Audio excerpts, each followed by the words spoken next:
Maybe the biggest mistake you've ever made was believing that money was the problem, when in reality, the real problem has always been how you think about it. Rich people don't see money as an enemy, a threat, or something that's always running out. They see money as an extension of who they are. And as long as you keep thinking like someone who needs to fight for money, you'll stay trapped under it. This is the invisible trap most people never notice. They believe the next raise will fix everything, that a new job will save them, that the issue is external. But those who actually become wealthy, quietly, consistently, think in a completely different way. It's not just about investing, saving, or earning more. It's about reprogramming the way you see every dollar, every choice, every impulse. In this video, you'll discover the 7 most powerful ways rich people think about money. And you'll finally understand why someone earning little can still build wealth, while someone else, earning 10 times more, stays broke, inside and out. Because the real difference between these two lives isn't in the wallet. It's in the mind. And maybe by the time this video ends, you won't just see money differently. You'll realize you've been spending your whole life trying to feel safe in a system built to keep you small. If something in this beginning already feels different, undeniable, subscribe now.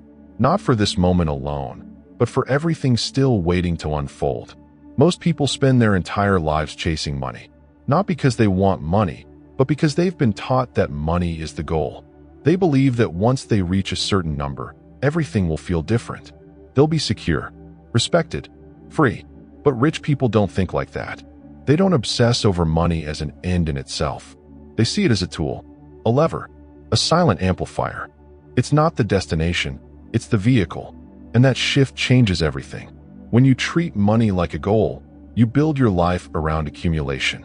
You obsess over paychecks, chase raises, stress over savings. Every financial decision becomes emotional. You hesitate to invest. You panic over spending. You hoard. You fear. You react. But when you treat money like a tool, you start asking better questions. Not how much do I have, but what can this unlock for me? Not can I afford this, but does this bring me closer to what matters? Rich people see money as a means to create leverage over their time, their choices, their legacy. They don't just work for money. They use money to build systems that work for them. That's why a wealthy person can spend thousands on a business mentor, a high-level assistant, or a piece of software without flinching. They're not buying things. They're buying acceleration. Meanwhile, someone stuck in a survival mindset hesitates over a $50 course that could change their entire career trajectory. Not because they can't afford it, but because they don't yet see money as a tool. And here's the truth most never realize. The way you think about money decides how money responds to you. If you treat it like a scarce reward, it becomes something you hoard and fear. If you treat it like a flexible tool, it starts to flow where your vision goes. Rich people don't idolize money. They respect it, but they don't romanticize it. They know it's neutral, powerless on its own. But in the hands of someone with clarity and purpose, it becomes something that builds, expands, multiplies. So the question isn't, how do I get rich? It's, what would I do if I stopped seeing money as the prize and started using it like a builder uses a hammer? Because here's what happens when you make that shift. You stop needing to impress people with what you bought. You stop panicking when money leaves because you know it can return. You stop sacrificing your peace for a paycheck. And most importantly, you start using money with intention, not emotion. That's the real secret. Rich people think of money like a chess player thinks of pieces. Not every move is about winning instantly. It's about setting up something greater. They're not playing to survive. They're playing to build an advantage that compounds over time. And that kind of thinking, it's not about having money first. It's about seeing money differently before it even arrives. There are people earning minimum wage who already think like this. And there are 6-figure earners still trapped in the money is everything prison. So don't believe the lie that says you have to be rich to think this way. You think this way to become rich. And it starts now. From this moment forward, ask yourself one question every time money comes into your hands. What will I build with this?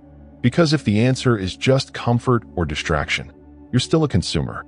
But if the answer is growth, impact, or freedom, then you've already crossed the line. You're thinking like a builder, like someone who no longer chases money, but uses it intentionally to create a life most people only dream about.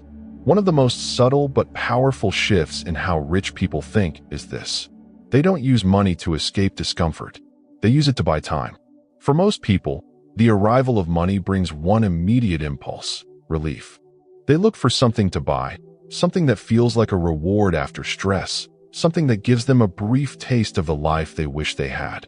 Whether it's a new gadget, a night out, or an impulsive purchase, the decision isn't strategic, it's emotional. And that's the trap. When money is seen as a temporary escape, it vanishes fast, and nothing truly changes. Rich people think differently. The moment they receive money, they don't ask, "What can I enjoy right now?" They ask, "How can this buy me back an hour of my life?" Because they understand something that most people ignore. Time doesn't pause, stretch, or come back. You can earn more money. You can rebuild lost confidence. You can even recover from major failure. But wasted time is irreversible, and every hour spent in the wrong place is a piece of life you never get back. That's why rich people treat time as their primary asset, and money as the tool to protect it. They don't see value in showing how busy they are. They see value in creating space to think, reflect, and make intentional moves. They invest early in tools that automate simple tasks, in professionals who can do things better and faster than they can, and in knowledge that accelerates decision-making. They don't wait until they have enough to start buying back time. They understand that even small investments, when made early, create massive leverage over the years. Let's make this concrete. Someone spends $3,000 on a luxury vacation to decompress. They come back with memories and sunburns, and return to the same life, the same job, the same mental clutter. Another person uses that same $3,000 to learn a skill that doubles their income or to delegate 10 hours a week of low-value tasks. That second person didn't just buy a service. They bought back clarity, energy, and years of creative space. Most people say, "I'll invest in that when I earn more." But rich people say, "I earn more because I invested in that." They choose education over entertainment, systems over distractions, quiet control over loud display.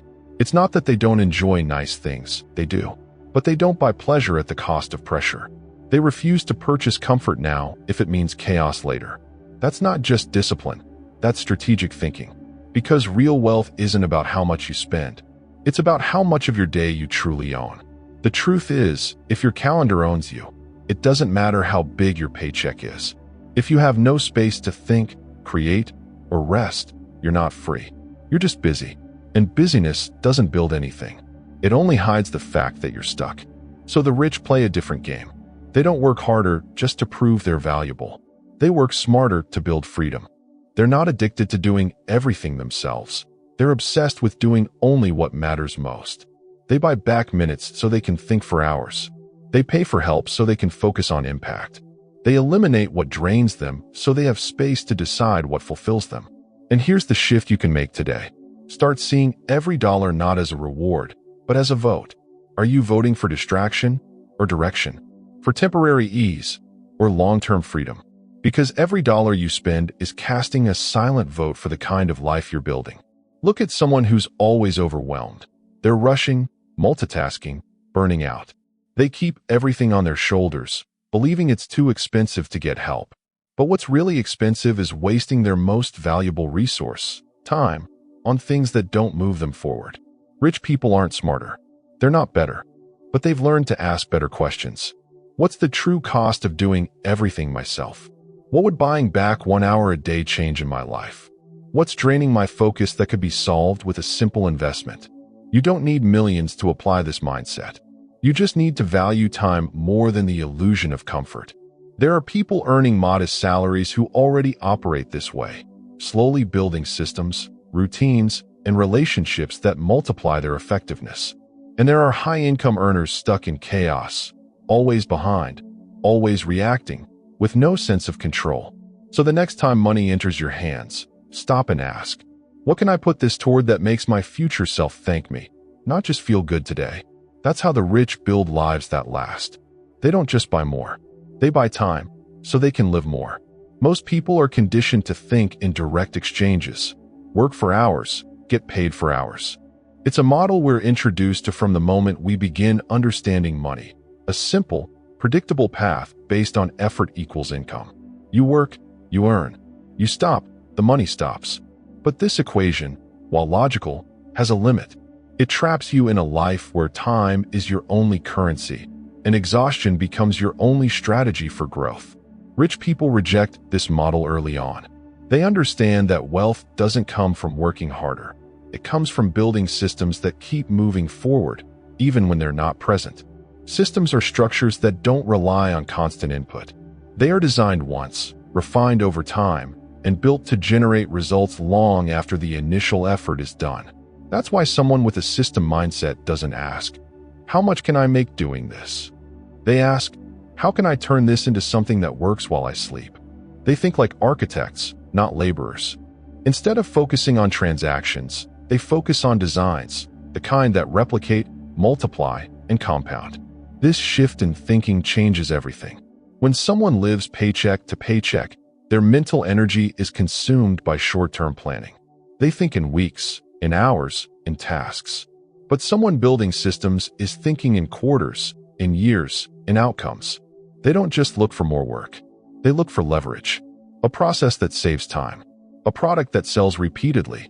A person who can take over what they no longer need to control. That's the hidden difference between someone who stays stuck and someone who quietly becomes free. It's not in how much effort they give. It's in how long that effort continues to work after they stop.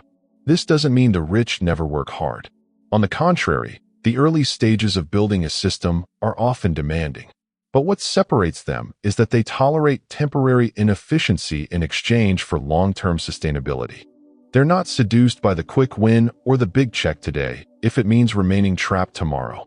And here's the part most people overlook. Systems don't have to be massive to be effective. A simple automation that saves 3 hours a week, a habit that eliminates decision fatigue, a documented process that allows someone else to step in. All of these are small systems. And over time, small systems layered on top of each other create a foundation for exponential freedom. For someone with a salary mindset, value is measured in output. They ask, "How much can I get done today?" For someone with a systems mindset, value is measured in repeatability. They ask, "How much of what I'm doing today will still be working tomorrow, even if I'm not?" That shift affects more than just income. It reshapes how you make decisions. Suddenly, you begin to evaluate your time differently. You stop volunteering for tasks that don't grow. You stop solving the same problem manually over and over. You stop measuring your day by how tired you feel and start measuring it by how many things now run without you. This isn't theory, it's strategy. People with systems don't fear stepping away. They've built lives where stepping away isn't a threat, it's a test of strength. And they know that real freedom begins when your presence is no longer required for everything to work. Of course, this way of thinking requires patience. In the beginning, building systems might feel slower than just doing the task yourself. It might even feel inefficient. But the rich tolerate that discomfort. Because they're not building to survive, they're building to step back. Not to be idle, but to think bigger, to design, to scale, to lead. This mindset also forces a deeper level of self-awareness. You begin to recognize what only you can do and what you're holding on to out of fear or habit. You stop romanticizing the hustle and start respecting the infrastructure behind every truly sustainable life. And the most powerful realization of all is this. You don't need to be rich to think this way. In fact, you need to think this way to become rich. You can start now, exactly where you are, by documenting what you do repeatedly, by learning a skill that automates a part of your routine, by teaching something once instead of answering it 10 times. You start identifying friction and replacing it with structure. One small shift at a time. That's the quiet work the rich are doing, long before the world sees the results. Because in the end, wealth isn't measured in how hard you work. It's measured in how little your life falls apart when you finally stop working. So if you're serious about freedom, stop asking how to make more with your time and start asking how to make your time less necessary. That's how systems are born. And once you start thinking in systems instead of salaries, you stop building a life that needs you and start building one that supports you. For many people, money is a signal of threat. When they see a high price, their instinct is to pull back. The mind focuses not on the possibility ahead, but on the amount they might lose. Whether it's an opportunity to learn, improve, delegate, or expand, the response is the same. It's too expensive. And with that simple sentence, the door to growth quietly closes. This reaction is learned. It comes from years of being taught to associate cost with danger, not with transformation. People grow up hearing phrases like, "We can't afford that," or "Be careful, that's a waste of money." And so they adopt a defensive posture toward every financial decision. They evaluate everything through the lens of limitation. Wealthy people learn to see those moments differently. They don't make decisions solely based on what something takes from them, but on what it has the power to produce over time. Their question isn't, "Is this a lot of money?" It's, "What could this become if I used it well?" That shift isn't just about optimism, it's about depth of vision. They understand that not all costs are the same. Some things drain you, others multiply you. And to recognize the difference, you have to stop reacting to the number and start understanding the function behind it. Let's say they're faced with the chance to invest in a training, a tool, or a mentor. A person operating from scarcity will immediately focus on the discomfort, the money leaving their account, the possibility of failure, the tension of not knowing if it will work. But someone thinking long-term will study a different question. What will it cost me to not do this? Sometimes, staying still is the most expensive decision you can make. The true price isn't in what you spend, it's in what you postpone.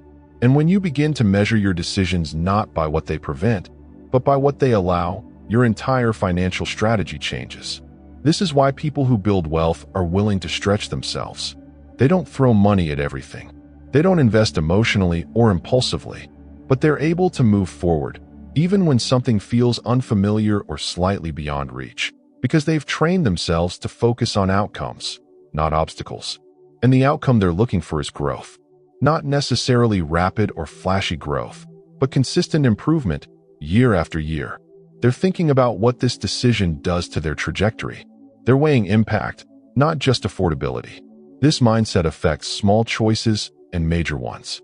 It shapes whether they invest in an app that saves them 10 hours a month or finally upgrade a system that helps their business scale. It affects whether they say yes to a conversation that stretches their comfort zone or stay in familiar circles that never challenge them to grow. The cost of something, on its own, doesn't tell you much. It's the context that matters. What do you gain in return? What doors does it open? What habits does it replace? What kind of person will you become if you take this step seriously? These are the questions the wealthy learn to ask, not because they're reckless, but because they're strategic. They've seen what happens when they say yes to the right things. They've experienced the power of spending not for decoration or distraction, but for elevation.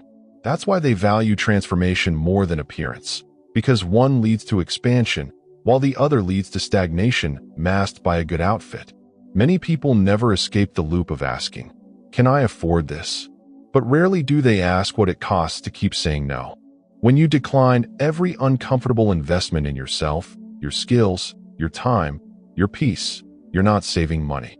You're quietly choosing to stay exactly where you are, and that's a cost most don't realize they're paying.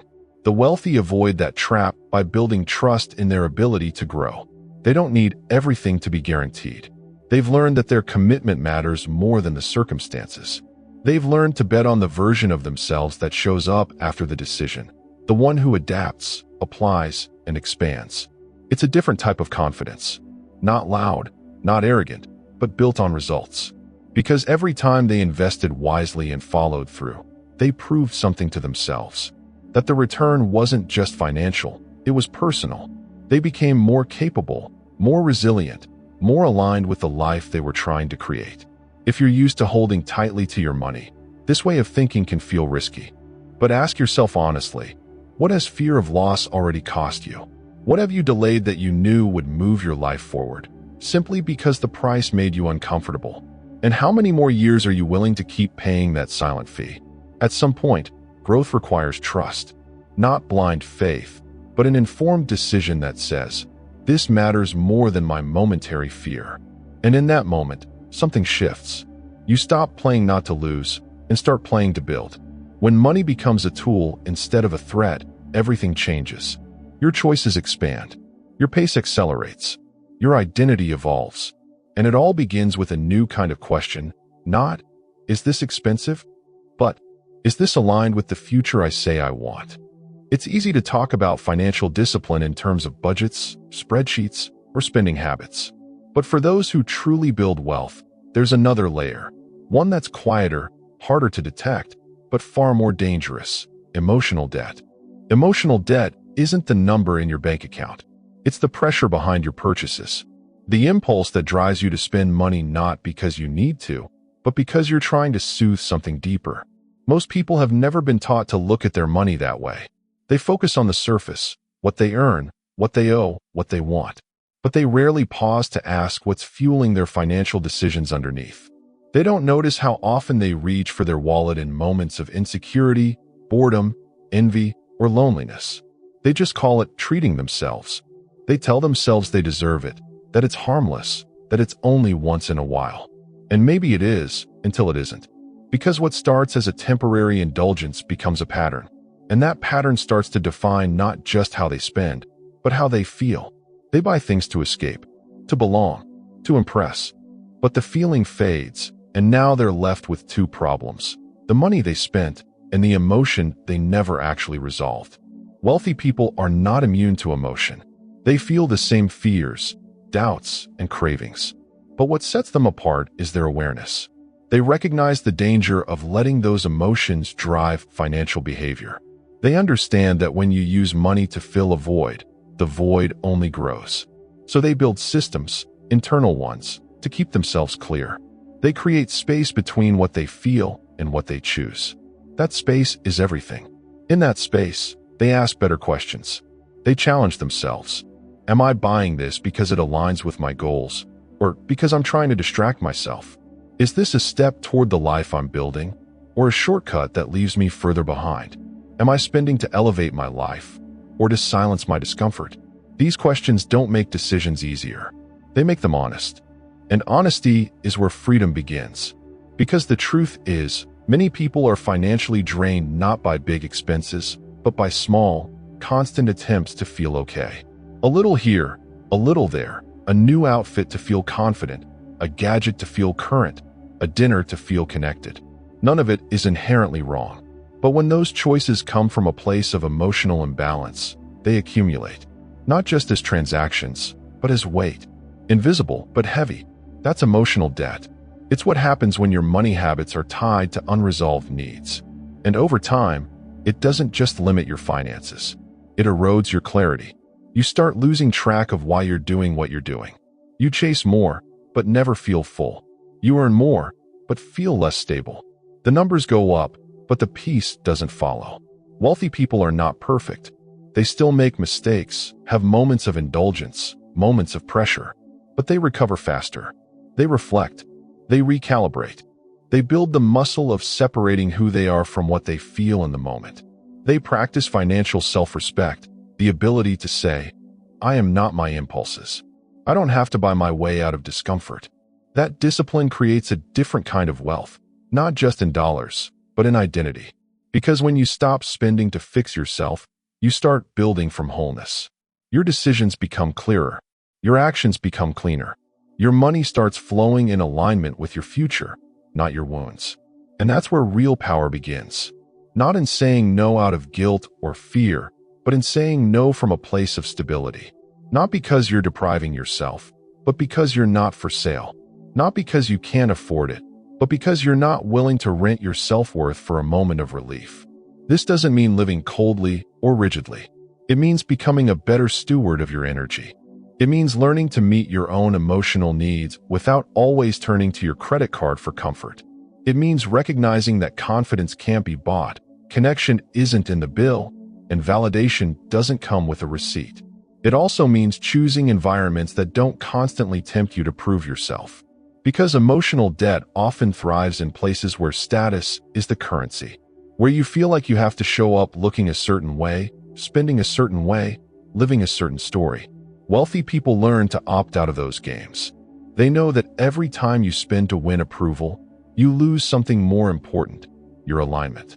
The longer you carry emotional debt, the harder it is to trust yourself financially. You start second-guessing every move. You feel guilt when you spend and shame when you save. You live in a fog of too much and never enough. And in that fog, you make decisions from emotion, not strategy, from urgency, not clarity. But that cycle can be broken, and it starts not with a new budget, but with a new awareness. A willingness to pause and ask, what part of me is speaking right now? And what does it really need? Sometimes, what you truly need has nothing to do with money. It could be the pause your body's been asking for, the presence of someone who reminds you who you are, or simply a moment of quiet that brings your mind back into focus. And yes, in rare cases, it might still be the purchase, but one made with intention, not desperation. One that reflects clarity, not emotional escape. When you build that kind of relationship with money, everything changes. Because now you're not just managing your finances. You're leading yourself. There's a belief, often invisible but deeply rooted, that money will finally allow us to become who we want to be. That once we earn more, save more, or reach a certain level of success, we'll feel confident, respected, powerful, as if wealth has the power to fill in the missing pieces of who we are. This illusion is everywhere, quietly shaping the way people chase income, chase titles, chase things. But those who build real, sustainable wealth come to a different understanding. Money doesn't make you someone. It simply reveals who you've been becoming all along. For them, financial growth is not a tool for reinvention. It's a mirror. It reflects character, clarity, insecurity, ambition, whatever is already alive within. If there's confusion, money will expand that confusion. If there's peace, it will deepen that peace. And if identity hasn't been defined before the wealth arrives, it won't be built after. It might be masked, temporarily enhanced, or disguised behind lifestyle. But eventually, the inner architecture breaks through. People who understand this stop waiting for money to deliver what only self-awareness can build. They no longer postpone their growth, their boundaries, or their values until the income justifies it. Instead, they start where they are, defining what matters with what they have. They separate who they are from what they earn, not because they don't value money, but because they refuse to outsource their identity to something that fluctuates. This way of thinking changes how they relate to both success and failure. When money flows in, it doesn't distort their sense of self. And when it slows down, it doesn't undo the foundation they've built. Their identity is no longer attached to the size of their bank account, the title on their profile, or the perception of others. It's rooted in intention, the kind that doesn't shift under pressure or performance. That clarity carries into their financial decisions. They no longer feel the need to buy things to feel important, relevant, or successful. Their spending becomes less about external image and more about internal alignment. They don't have to prove anything through brands, upgrades, or appearances. In fact, the more grounded they become, the less interest they have in signaling anything at all. Their life becomes a reflection of who they are, not a campaign to convince others. Because they've experienced what it feels like to spend money from a place of insecurity, to buy things hoping it would change how they feel, only to realize the discomfort remained. They've also seen how clarity of identity leads to better use of resources, not just financially, but emotionally. When you know what drives you, what matters to you, and what you're here to build, it becomes easier to filter what deserves your energy. And that filter doesn't come from fear or scarcity. It comes from a deep understanding of self. As a result, money becomes more than currency. It becomes a signal. It shows where you're in alignment and where you're still reacting. It exposes habits that once felt normal but now feel unnecessary. It reveals the moments where you compromise and the moments where you stay grounded. It's not always comfortable, but it's clear. And clarity, once experienced, is hard to live without. The people who embody this mindset don't need to talk about what they've earned. They don't chase validation in public spaces. They don't rely on external approval to feel stable. Because the version of themselves they've committed to becoming doesn't fluctuate with opinion or performance. That version was chosen, not purchased. This doesn't mean they reject luxury or pleasure. They simply relate to it differently. It's no longer a way to feel like someone. It's not a mask. It's not a shortcut.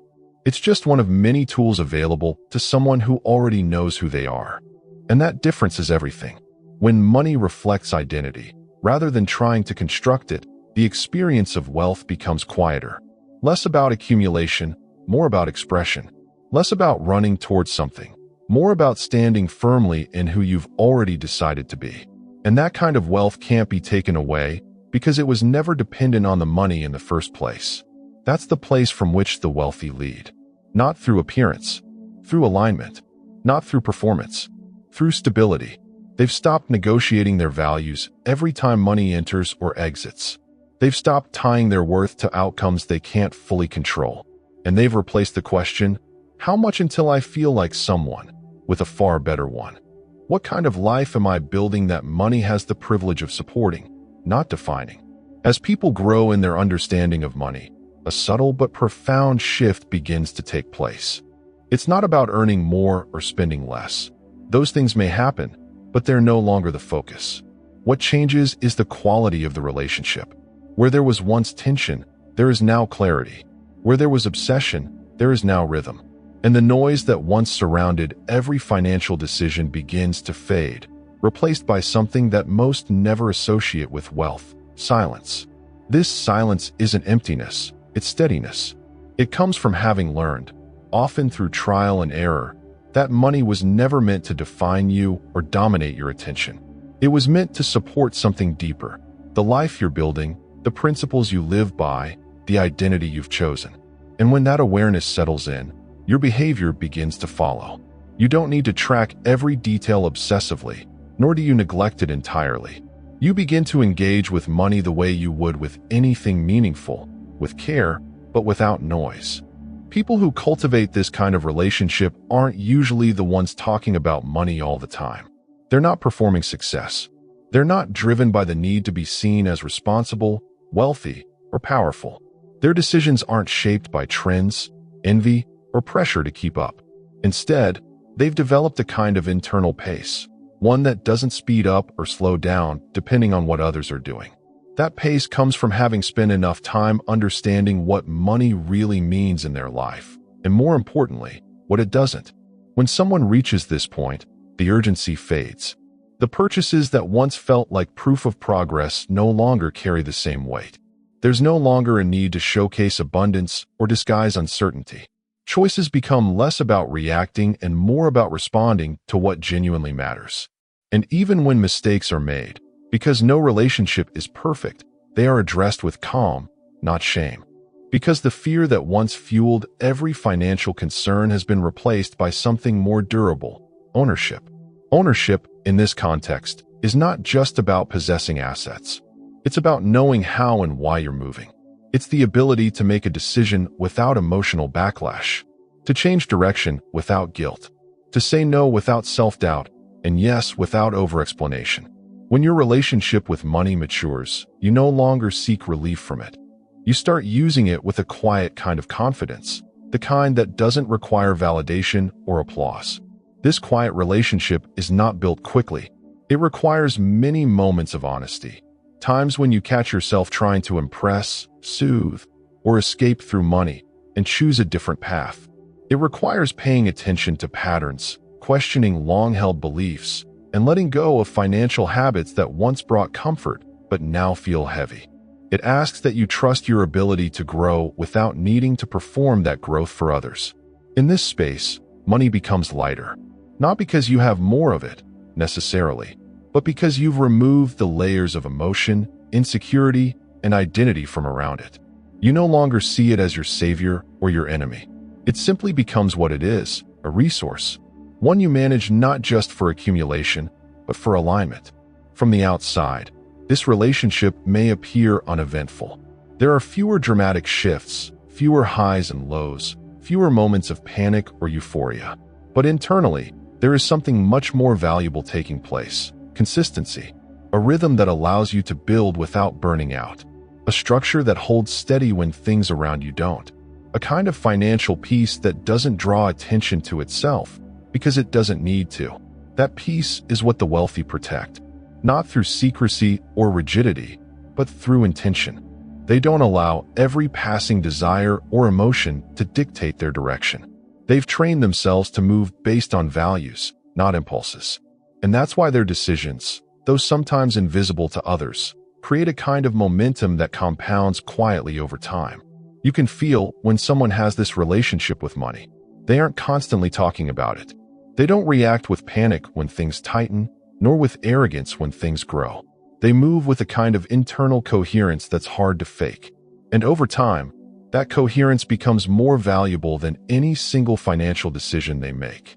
This is what it means to lead your financial life from within, to let go of the noise, to stop measuring your progress by how loud or visible it is, and to begin trusting that real wealth, the kind that lasts, doesn't need to announce itself to be real.